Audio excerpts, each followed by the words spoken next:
ठीक है, तो त्रिकोणमिति में आगे चलते हैं।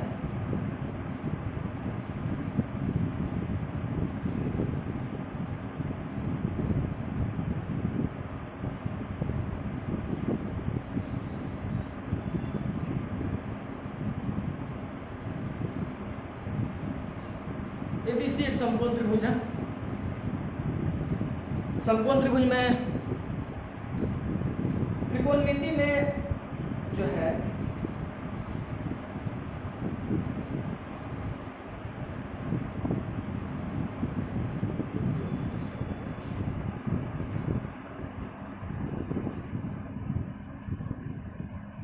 एबीसी एक समकोण त्रिभुज है जिसमें बी 90 डिग्री है।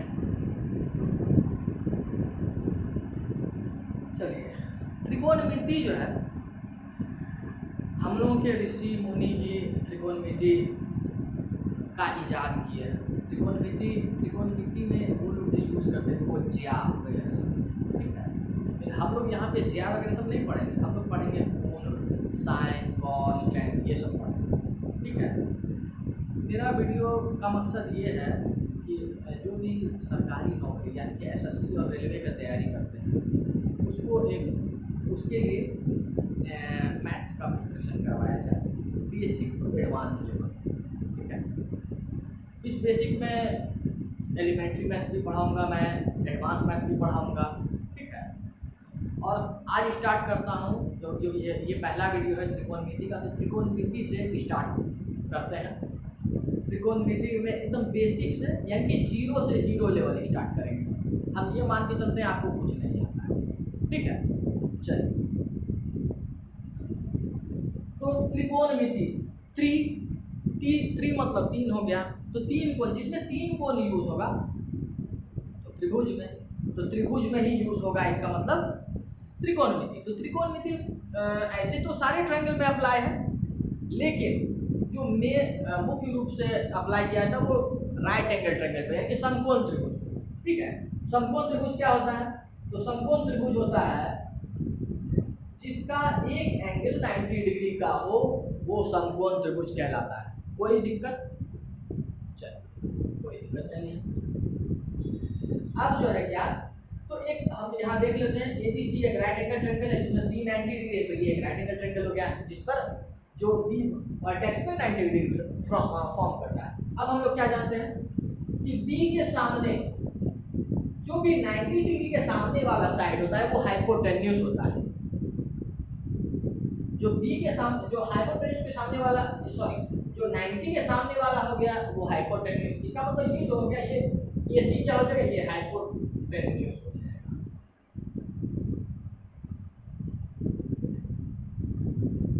तब क्या हो जाएगा, ये हो गया। अब रेस्ट दो साइड क्या होंगे, तो रेस्ट दो साइड में से दोनों साइड होते हैं परपेंडिकुलर और बेस, जिसको लंब और आधार भी कहते हैं।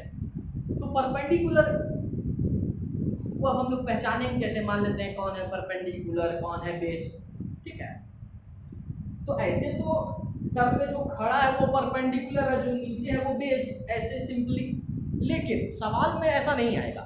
तो हम लोग ऐसा, मेरा थ्योरी का ये मकसद है कि आप को बहुत ज़्यादा ज्ञानी नहीं बनाना, बल्कि कम से कम इतना बनाना कि आप अप्लाई करने सीख जाओ और आप अच्छा मार्क्स सिक्योर कर सको एग्जाम में। तो बेसिक टू एडवांस लेवल का नॉलेज देने की कोशिश करूँगा। तो सबसे पहले हम लोग क्या है कि अगर जब भी परपेंडिकुलर या बेस के बारे में पूछा जाएगा तो वो किसी के रिस्पेक्ट में पूछा जाएगा, ठीक है। मान लेते हैं कि हम सी पर खड़े हैं, ठीक है, सी पॉइंट पे खड़े हैं, तो सी के जिस पर खड़े हैं उसके सामने वाला ऑलवेज परपेंडिकुलर होगा।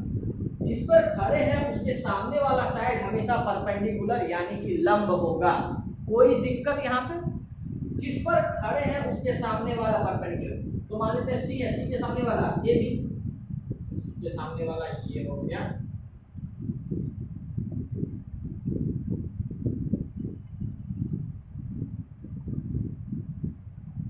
तो अब ये एच पता चल गया, ये पी पता चल गया, तो ऑल इसका मतलब ये ऑब्वियसली ये पी हो जाएगा।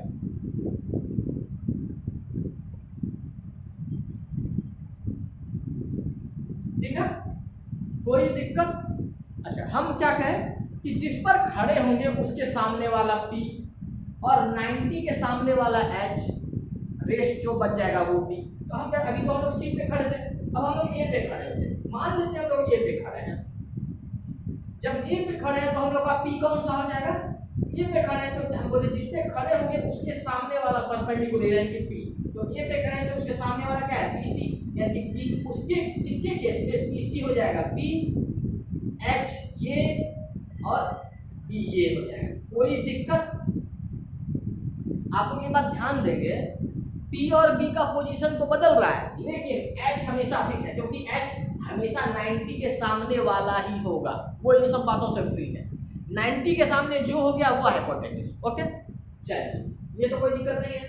अच्छा, अब और एक चीज, हम लोग जैसे त्रिभुज में जानते हैं, त्रिभुज के 3 प्रकार होते हैं, समबाहु त्रिभुज, विषमबाहु त्रिभुज, समद्विबाहु त्रिभुज। अगर एंगल के नजरिए से देखें तो right angle triangle, acute angle triangle और ऑब्ट्यूज एंगल ट्रायंगल। ठीक है, समकोण त्रिभुज, न्यून कोण त्रिभुज और अधिक कोण त्रिभुज। ठीक है, ये तो समकोण त्रिभुज की बात हुई। अब हम क्या बोले कि त्रिभुज के तीनों एंगल का सम कितना होता है, 190 इस 180। ठीक है, तो अगर एक 90 हो गया तो इसका मतलब रेस्ट 2 एंगल का सम कितना हो जाएगा, 90 ना होगा। कोई दिक्कत? अगर एक 90 हो गया तो इन दोनों का सम कितना होगा, 90। तब ना 90 प्लस 90 180 हो गया, तो इन दोनों का सम 90 हो गया, तो इसका मतलब ये दोनों इंडिविजुअली 90 से कम होंगे। मान लेते हैं 45 45 90। कोई दिक्कत?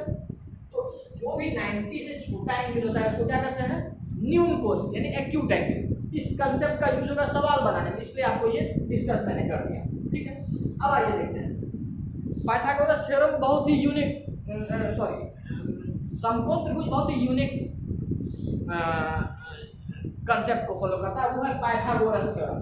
तो पाइथागोरस थ्योरम क्या है, पाइथागोरस थ्योरम ये है कि परपेंडिकुलर का स्क्वायर प्लस बेस का स्क्वायर बराबर हाइपोटेन्यूज का स्क्वायर। कोई दिक्कत? इसमें कोई दिक्कत? ये थ्योरम। ठीक है, अब आपको इसका ये करके दिखाते हैं, फॉलो करके दिखाते हैं। मान लेते हैं कि कोई भी एक राइट एंगल ट्रायंगल है जिसका P हो गया 3, P हो गया 4 और ये हो गया 5। अच्छा, और एक चीज, किसी भी समकोण त्रिभुज में सबसे बड़ी भुजा हाइपोटेन्यूज होती है। क्या बोले हम, किसी भी समकोण त्रिभुज में सबसे बड़ी भुजा उसकी हाइपोटेन्यूज होती है। ठीक है, तो मान लेते हैं ये 3 4 5, देखते हैं कि ये पाइथागोरस थ्योरम को फॉलो करता है कि नहीं। आइए, तो P का 3 का स्क्वायर, P 4 का स्क्वायर, तो 3 3 9 प्लस 16 ये हो गया 25, ये है 5 का स्क्वायर के बराबर। तो क्या देखें, 3 का स्क्वायर प्लस 4 का स्क्वायर बराबर 5 का स्क्वायर, तो इसका मतलब ये पाइथागोरस थ्योरम को फॉलो किया। तो इसका मतलब ये ट्रायंगल क्या है, एक 90 डिग्री एंगल ट्रायंगल यानी कि समकोण त्रिभुज है या राइट एंगल ट्रायंगल, जो भी आप कहें। ठीक है, right angle triangle Pythagoras theorem को फॉलो करता है। पाइथागोरस थ्योरम क्या है, परपेंडिकुलर का स्क्वायर प्लस बेस का स्क्वायर बराबर हाइपोटेन्यूज का स्क्वायर। कोई दिक्कत? आपको बहुत बार सवाल में ऐसा आ जाता है कि 3 साइड दे देगा, ये पहचानने के लिए कि आप पहचानिए ये समकोण त्रिभुज है या नहीं। तो क्या है, जो सबसे, तो हम तो इसी प्रिंसिपल को दिखा करके शो कर सकते हैं कि वो समकोण त्रिभुज है। क्या करेंगे, जो सबसे बड़ी भुजा है वो तो हाइपोटेन्यूज, उसका स्क्वायर कर लिए, और रेस्ट जो बचा उसका स्क्वायर का सम करेंगे। अगर उसका स्क्वायर के बराबर हो गया, हाइपोटेन्यूज के स्क्वायर के बराबर हो गया, तो इसका मतलब वो समकोण त्रिभुज है। कोई दिक्कत? चलिए, ठीक है। अब जो है, जो भी पाइथागोरस, जो 3 नंबर, इसका मतलब कि पाइथागोरस थ्योरम के लिए 3 नंबर का जरूरत है, एक है P, एक है P, एक है H, तो 3 नंबर का जरूरत है। ये पाइथागोरस थ्योरम को फॉलो करने वाले 3 नंबर हैं, इसलिए इसको पाइथागोरियन ट्रिपलेट कहते हैं। क्या कहते हैं, पाइथागोरियन ट्रिपलेट। तो पाइथागोरियन ट्रिपलेट आते हैं बेसिक पाइथागोरियन ट्रिपलेट।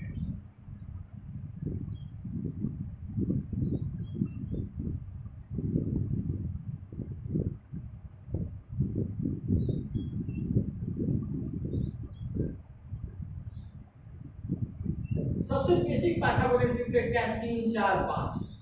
अभी आप देखो, मतलब 3 का स्क्वायर प्लस 4 का स्क्वायर बराबर 5 का स्क्वायर। ठीक है, यानी मान लेते हैं ये तो x हो जाएगा जो कि सबसे बड़ा है, तो ये p हो गया, ये p हो गया, तो हम लोग क्या किए, तो हम लोग क्या करेंगे, t square plus b square बराबर एच स्क्वायर, तो 3 स्क्वायर प्लस 4 स्क्वायर बराबर 5 स्क्वायर। अभी लोग देखे थे इसी तरीके से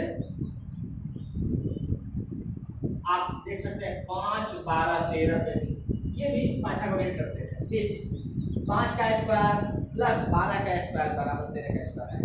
5 का स्क्वायर पर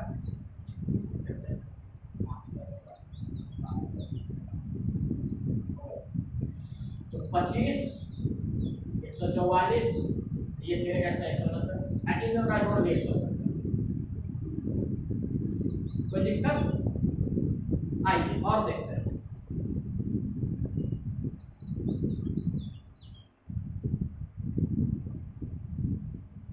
7 का स्क्वायर प्लस 24 का स्क्वायर बराबर 25 का स्क्वायर। कोई दिक्कत?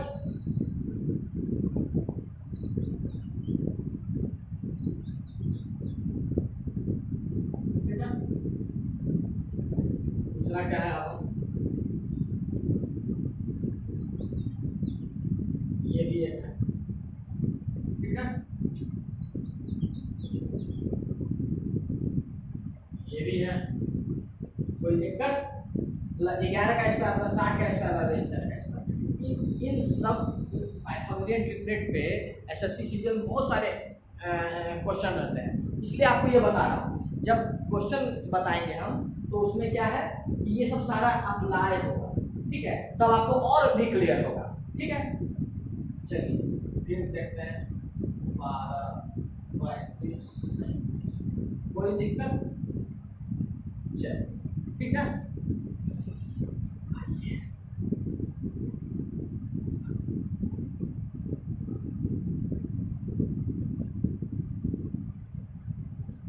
अब देखिए एक चीज, कोई A B C if is अ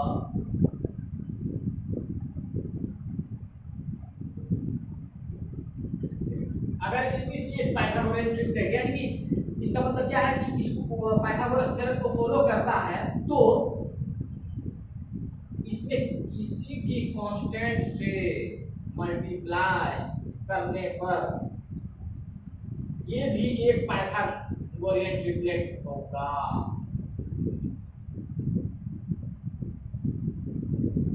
कोई दिक्कत? अगर एबीसी एक पाइथागोरियन ट्रिपलेट है तो तीनों नंबर में किसी कांस्टेंट से, सेम कांस्टेंट से मल्टीप्लाई करेंगे तो वो भी पाइथागोरियन ट्रिपलेट ही होगा। कोई दिक्कत? आइए देखा समझाते हैं। तो क्या है, जैसे मान लेते हैं 3 4 5 एक हम लोग जान रहे हैं सबसे बेसिक पाइथागोरियन ट्रिपलेट है, तो हम क्या करें, किसी भी सेम कांस्टेंट से मल्टीप्लाई करेंगे तो वो होगा एक पाइथागोरियन ट्रिपलेट ही होगा।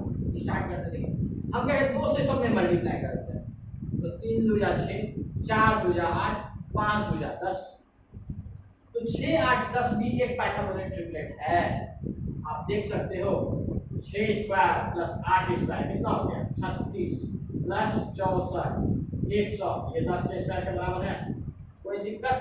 उसी तरीके से हम क्या कहेंगे, 3 रूट 3, 4 रूट 3, 5 रूट 3 भी एक पाइथागोरियन ट्रिपलेट होगा। क्यों? 3 4 5 तो है, उसमें हम सेम कांस्टेंट से मल्टीप्लाई कर दिए तो ये भी एक पाइथागोरियन ट्रिपलेट होगा। फिर 3 root 3 minus 1, 4 root 3 minus 1, 5 root 3 minus 1, ये भी क्या होगा, पाइथागोरियन ट्रिपलेट होगा। क्यों? क्योंकि हम सब में क्या किए, रूट 3 माइनस 1 से मल्टीप्लाई कर दिए।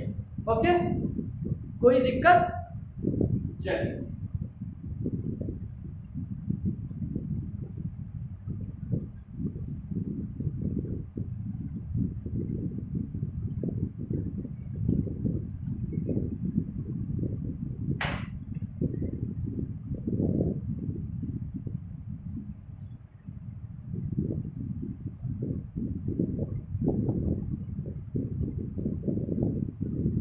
मजा आ रहा है,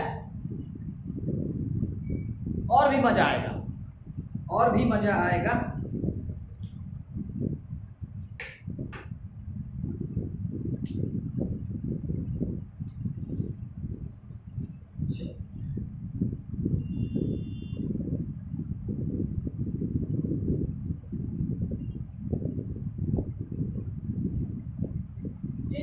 फिर एक राइट एंगल ट्रायंगल है।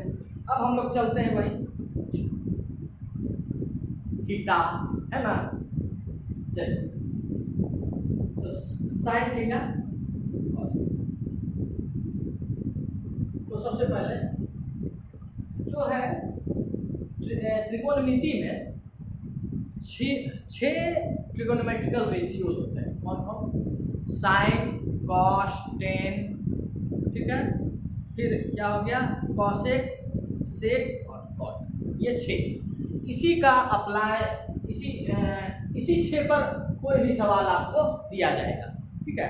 ये एक रेशियोज है, ये एक रेशियो। तो हम लोग क्या,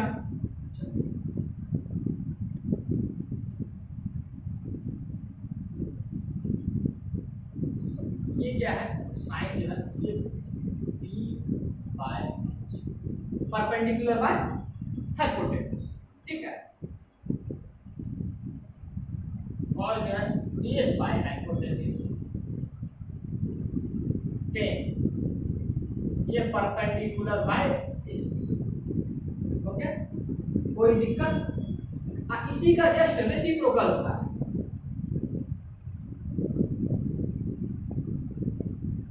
कॉसेक क्या हो जाएगा h बाय p, ठीक है। सेक हो जाएगा h बाय p और कॉट हो जाएगा p बाय। तो आप देख रहे हैं sine cos tan cosec sec cot, ये क्या है साइन में p बाय h है, तो ये क्या है cosec h by p, just उल्टा है। तो हम लोग क्या कर सकते हैं, ये हो गया 1 बाय साइन थीटा, ओके कोई दिक्कत, 1 बाय साइन थीटा। हम लोग क्या देख रहे हैं कॉस, ये p बाय h है और ये सेक जो है ये h बाय p, जस्ट उल्टा है, अपोजिट है। तो ये क्या हो जाएगा, इसका मतलब ये 1 बाय कॉस हो जाएगा, ठीक है। हम लोग टेन देख रहे हैं p बाय b और यहाँ p बाय p देख रहे हैं, तो इसका मतलब कि कॉट क्या हो जाएगा, टेन का रिवर्स है 1 बाय टेन। कोई दिक्कत? कोई दिक्कत? आगे बढ़ेंगे। ये बेसिक चीजें हैं, ये सवाल बनाने में आपको काम आएगी। और जब सवाल बनाते समय इनका एप्लीकेशन में एकदम और मजा आएगा आपको, ठीक है। ऐसे ये सब आप लोगों को आता हो, ये 9th 10th का कंसेप्ट है, ठीक है। चले बेटा दे,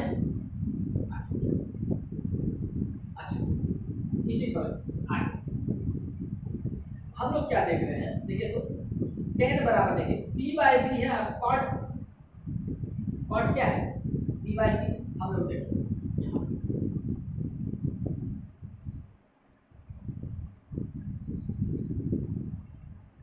ठीक है। हम लोग क्या करते हैं कि ये न्यूमरेटर हो गया, डिनोमिनेटर हो गया, तो न्यूमरेटर और डिनोमिनेटर सेम नंबर से डिवाइड करने पे कोई अंतर पड़ेगा? कोई अंतर नहीं पड़ेगा। तो हम लोग क्या करते हैं, इस अंश और हर में h से डिवाइड कर देते हैं।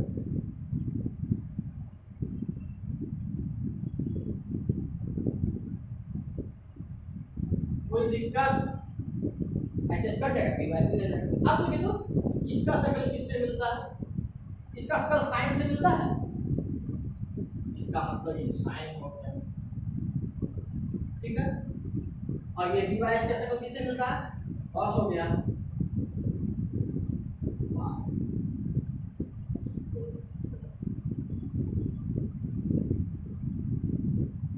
कोई दिक्कत? आगे बढ़े। अब देखिए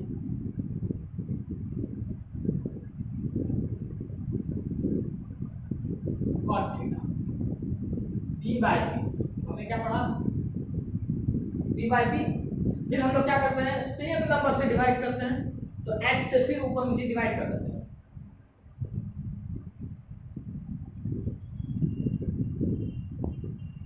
इसका शकल p बाय h का शकल किससे मिलता है, cos से। ये हो गया cos, ये हो गया sin। तो cos क्या हो गया cot बाय sin और tan हो गया sin बाय cos। कोई दिक्कत? कोई दिक्कत नहीं है, आगे बढ़े। चलिए आगे बढ़ते हैं, इसको मिटा दें।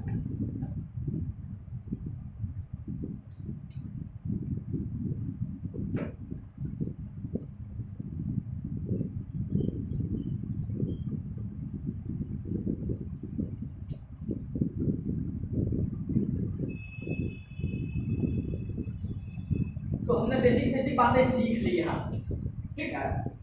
अब देखिए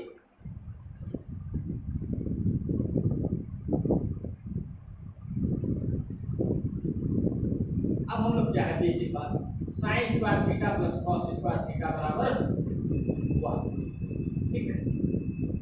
तो आखिर ये कैसे हुआ, हम लोग इसको देखते हैं। तो हम लोग क्या पढ़े, हम लोग पढ़े sine theta p by h, तो ये हो जाएगा p square by h square, cos theta p by h, ये हो जाएगा p square by h square, क्या ये एलसीएम h स्क्वायर हो गया, p square plus p square. हम लोग जानते हैं राइट एंगल ट्रायंगल में p square plus p square बराबर हाइपोटेन्यूज का स्क्वायर, ये क्या हो जाएगा, ये हाइपोटेन्यूज का स्क्वायर कट गया कितना हो गया, एक आ गया। कोई दिक्कत किसी बच्चे को, कोई दिक्कत। हम लोग क्या कहें साइन p बाय h, तो p स्क्वायर है तो p square by h square, cos square तो p square by h square, h square LCM p square plus p square p square, ये पाइथागोरियन ट्रिपलेट से आ गया h स्क्वायर, तो h square by h square 1 हो गया। कोई दिक्कत, चलिए। तो साइन स्क्वायर थीटा बराबर यहाँ से क्या हो जाएगा 1 माइनस कॉस स्क्वायर थीटा होगा। अरे भाई इसको उधर कर दिए, कोई दिक्कत, ठीक। अब क्या है कॉस स्क्वायर थीटा को हम लोग क्या किए कि कॉस स्क्वायर थीटा साइन उधर लेके चले गए, कोई दिक्कत। ये सब की फॉर्मूलाज हैं जो कि आपको काम आएंगे, कोई दिक्कत। आप कॉपी में नोट डाउन भी करते जाएंगे, ठीक है। हालांकि बहुत सारे बच्चों को ये सब पता होगा, तो आगे का क्लास में देखते हैं उनका कैसा परफॉर्मेंस रहेगा जब मैं क्वेश्चन कराऊंगा, ठीक है। चलिए ये तो एक हो गया। दूसरा एक आता है sec square theta minus tan square theta बराबर 1, कोई दिक्कत। सेम तरीके से आप उसको पुट कर सकते हैं तो हो जाएगा। देखिए फिर तो हम लोग क्या पढ़े, सेक h बाई बी है तो h square by b square, और टेन क्या है p स्क्वायर बाय b स्क्वायर, b स्क्वायर एलसीएम हो गया h square minus p square, ठीक है। तो h square minus p square देखिए क्या लगता है, ये b स्क्वायर होगा, b स्क्वायर होगा। अब बहुत सारे बच्चे कहेंगे सर आप h square minus p square बराबर b स्क्वायर कहाँ से ले आए, अरे यहाँ हम लोग क्या पढ़े